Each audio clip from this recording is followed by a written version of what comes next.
Joe's gonna kill you. Joe's gonna kill you. That's right. This is Ted Hill from Ted's Takes on Wrestling, and we're gonna talk about Samoa Joe. He is your AEW World Heavyweight Champion.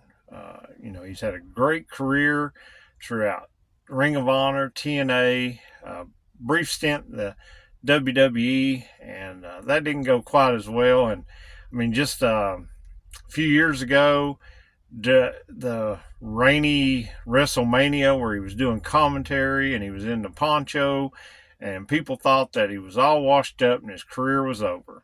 He comes back to AEW. A little rocky at the start, trying to get things going there. He had the run with the TNT title and the Ring of Honor uh, TV title. Yeah, that's it. Ring of Honor TV title. And then the TNT title from AEW. Feud with Wardlow. Probably the best things that were going there. I did really enjoy the TNT title feud with Darby Allin. Darby's just so good at making people look like, they're monsters, the way he bumps for them. I did enjoy his match at All In with CM Punk, even though people weren't talking about the match as much afterwards because of what Punk and Jungle Boy were doing behind the scenes. But comes out, he gives up the TV title from Ring of Honor, and then he wants AEW World Gold. Goes after MJF. They had a great match. Then there's round two this past December at World's End, and he wins the title. And I got to say that the last year there, as he's come back in some of those matches, because when AEW first signed him, I thought, well, maybe with the injuries and the age, maybe he just couldn't go anymore. But he has reinvented his style a lot, as you notice in his matches. He still does some things, but he's not the high-flying big man that he used to be. And he's done more now of a ground and pound type thing. And not 100% true as far as a comparison, but think about Stone Cold, how he changed his style after he broke the neck. And Joe has changed his style, and that's good. And to be honest, when he first won the world title, I'm like, okay, MJF has to rest. I understand it. But I thought Swerve is going to be the guy, so I figured, well, Joe will probably hold it to Revolution. So that's what my question is now, is should Joe just hold it to Revolution?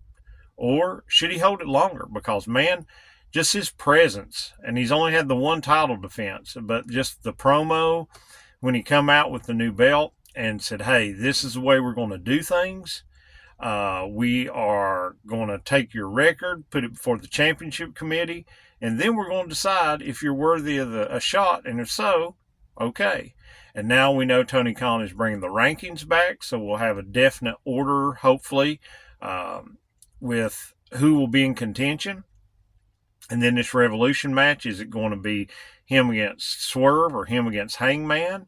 Or is it going to be a three-way triple threat type match?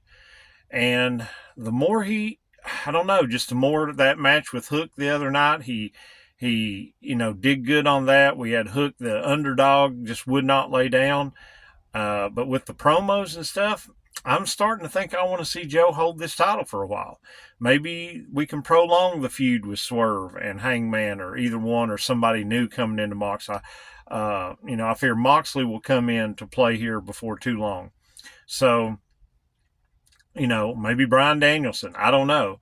But either way, I'm liking Joe as the world champion. I don't know. He just seems like a presence. Joe's always had this aura about him. The only thing that I want is I would really like to see him just turn full heel, just full heel. I know he's tried some with the Wardlow thing, and fans were still cheering him, and he still gets some cheers now. Even with MJF, he was getting some cheers. So, it's people just love him, the nostalgia, the aura about him. So I would really like him to, just go full in heel, just embrace it. And that way he could just be, just terrorizing. But we'll have to see how it goes. But I am thinking that Joe being the world champion, I just really like his presence. And I didn't think I would. I mean, I'll be honest. I mean, I've been a Samoa Joe fan over the years, but I just didn't know if I would at this stage of his career. But man, I think he still has it. So that's where I just wanted to drop a few of my Ted's takes here and just talk about Samoa Joe. So, what do you want to do? What do you want AEW to do? Leave it in the comments. Let me know. Do you want him to keep the belt past the first pay-per-view, maybe down to Forbidden Door, or maybe even all the way to Full Gear or whatever? Or do you think it's time for him just to move on and let somebody else do it, and that Joe is just a, quote unquote transitional champ? So just let me know, and always remember, don't make mistakes. Trust Ted's takes.